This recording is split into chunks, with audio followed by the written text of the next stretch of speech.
ASMR Great Expectations by Charles Dickens, Chapter 21. Casting my eyes on Mr. Wemmick as we went along to see what he was like in the light of day, I found him to be a dry man, rather short in stature, with a square wooden face, whose expression seemed to have been imperfectly chipped out with a dull-edged chisel. There were some marks in it that might have been dimples if the material had been softer and the instrument finer, but which, as it was, were only dints. The chisel had made 3 or 4 of these attempts at embellishment over his nose, but had given them up without an effort to smooth them off. I judged him to be a bachelor from the frayed condition of his linen, and he appeared to have sustained a good many bereavements, for he wore at least 4 mourning rings, besides a brooch representing a lady and a weeping willow at a tomb with an urn on it. I noticed, too, that several rings and seals hung at his watch chain, as if he were quite laden with remembrances of departed friends. He had glittering eyes, small, keen, and black, and thin, wide, mottled lips. He had had them, to the best of my belief, from 40 to 50 years. "So you were never in London before?" said Mr. Wemmick to me. "No," said I. "I was new here once," said Mr. Wemmick. Rum to think of now." "You are well acquainted with it now?" "Why, yes," said Mr. Wemmick. "I know the moves of it." Is it a very wicked place?" I asked, for more the sake of saying something than for information. "More for the sake of saying something than for information. You may get cheated, robbed, and murdered in London, but there are plenty of people anywhere who will do that for you." "If there is bad blood between you and them," said I, to soften it off a little. "Oh, I don't know about bad blood," returned Mr. Wemmick. "There's not much bad blood about. They'll do it if there's anything to be got by it. That makes it worse." "You think so?" returned Mr. Wemmick. "Much about the same, I should say." He wore his hat on the back of his head, and looked straight before him, walking in a self-contained way, as if there were nothing in the streets to claim his attention. His mouth was such a post-office of a mouth that he had a mechanical appearance of smiling. We had got to the top of the Holborn Hill before I knew that it was merely a mechanical appearance, and that he was not smiling at all. "Do you know where Mr. Matthew Pocket lives?" I asked Mr. Wemmick. "Yes," said he, nodding in the direction, "at Hammersmith, west of London." "Is that far?" "Well, say 5 miles." "Do you know him?" "Why, you're a regular cross-examiner," said Mr. Wemmick, looking at me with an approving air. "Yes, I know him. There was an air of toleration or depreciation about his utterance of these words that rather depressed me.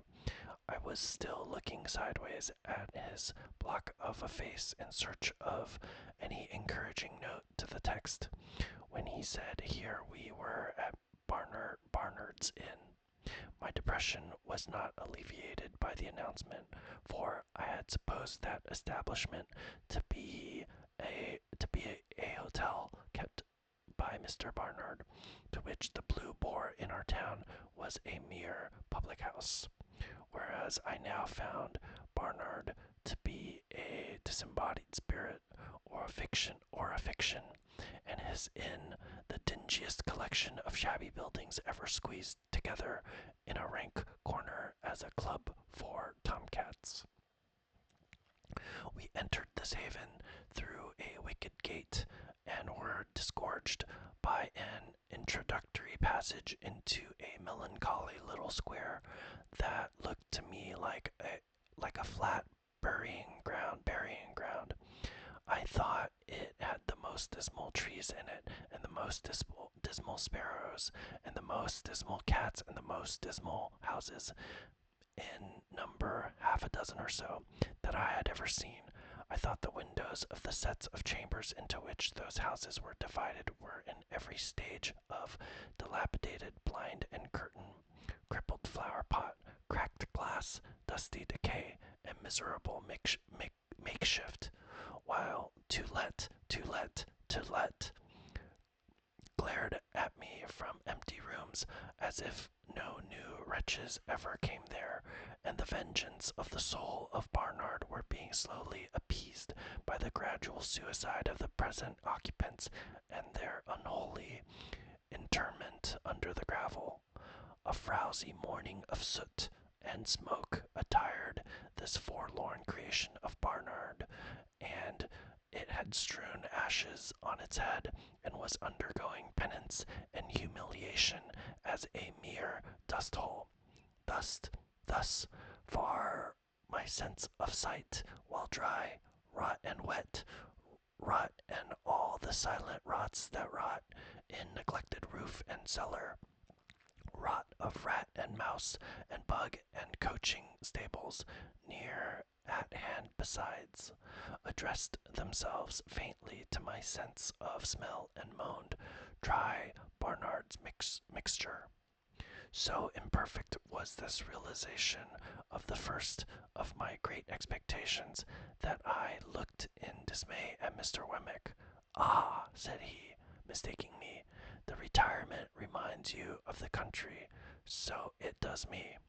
He led me into a corner and conducted me up a flight of stairs, which appeared to me to be slowly collapsing into sawdust, so that one of those days the upper lodgers would look out at their doors and find themselves without the means of coming down to a set of chambers on the top floor.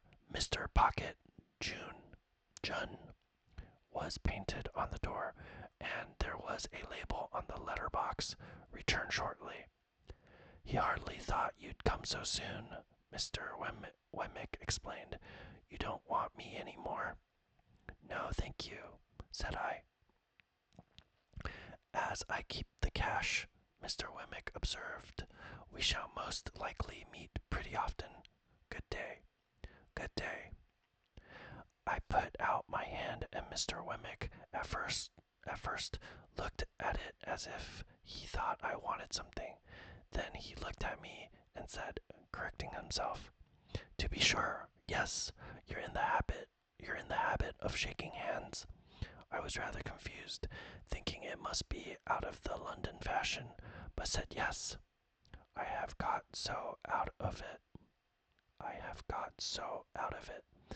said Mr. Wemmick, "except at last. Very glad, I'm sure, to make your acquaintance. Good day." When we had shaken hands, and he was gone, I opened the staircase window and had nearly beheaded myself, for the lines had rotted away, and it came down like the guillotine. Happily, it was so quick that I had not put my head out. After this escape, I was content to take a foggy view of the inn through the windows encrusting dirt, and to stand dolefully looking out, saying to myself that London was decidedly overrated. Mr. Pocket Jr.'s idea of shortly was not mine, for I had nearly maddened myself with looking out for half an hour, and had written my name with my finger several times in the dirt of every pane in the window, before I heard footsteps on the stairs. Gradually there arose before me the hat, head, neckcloth, waistcoat, trousers, boots of a member of society of about my own standing. He had a paper bag under each arm, and a pottle of strawberries in one hand, and was out of breath. "Mr. Pip," said he. "Mr. Pocket," said I. "Dear me," he exclaimed, "I am extremely sorry, but I knew there was a coach from your part of the country at midday, and I thought you would come by I thought you would come by that one. The fact is, I have been out on your account. Not that that is any excuse, for I thought, coming from the country, you might like a little fruit after dinner, and I went to Covent Garden Market to get it good. For a reason that I had, I felt as if my eyes would start out of my head. I acknowledged his attention incoherently and began to think this was a dream. Dear me, said Mr. Pocket, Jr., the store sticks so. As he was fast making jam of his fruit by wrestling with the door while the paper bags were under his arms, I begged him to allow me to hold them. He relinquished them with an agreeable smile, and combated with the door as if it were a wild beast. It yielded so suddenly at last that he staggered back upon me, and I staggered back upon the opposite door, and we both laughed. But still I felt as if my eyes must start out of my head, and as if this must be a dream. Pray come in, said Mr. Pocket, Jr. Allow me to lead the way. I am rather bare here, but I hope you'll be able to make out tolerably well till Monday. My father thought you would get on more agreeably through tomorrow with me than with him, and might like to take a walk about London. I am sure I shall be very happy to show London to you. As to our table, you won't find that bad.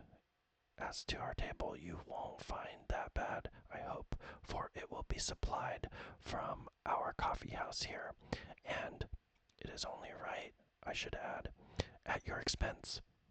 Such being Mr. Jagger's directions. As to our lodging, it's not by any means splendid, because I have my own bread to earn, and my father hasn't anything to give me, and I shouldn't be willing to take it if he had. This is our sitting room, just such chairs and tables and carpet and so forth, you see, as they could spare from home. You mustn't give me credit for the tablecloth and spoons and casters, because they come for you from the coffee house. This is my little bedroom, rather musty, but Bernard's is musty. Rather musty, but Bernard's is musty. This is your bedroom. The furniture's hired for the occasion, but I trust it will answer the purpose. If you should want anything, I'll go and fetch it. The chambers are retired, and we shall be alone together, but we shan't fight, I dare say. But dear me, I beg your pardon, you're holding the fruit all this time. Pray let me take these bags from you. I am quite ashamed. As I stood opposite to Mr. Pocket, Jr., delivering him the bags, 1, 2, I saw the starting appearance come into his own eyes that I knew to be in mine, and he said, falling back, Lord bless me, you're the prowling boy. And you, said I, are the pale young gentleman.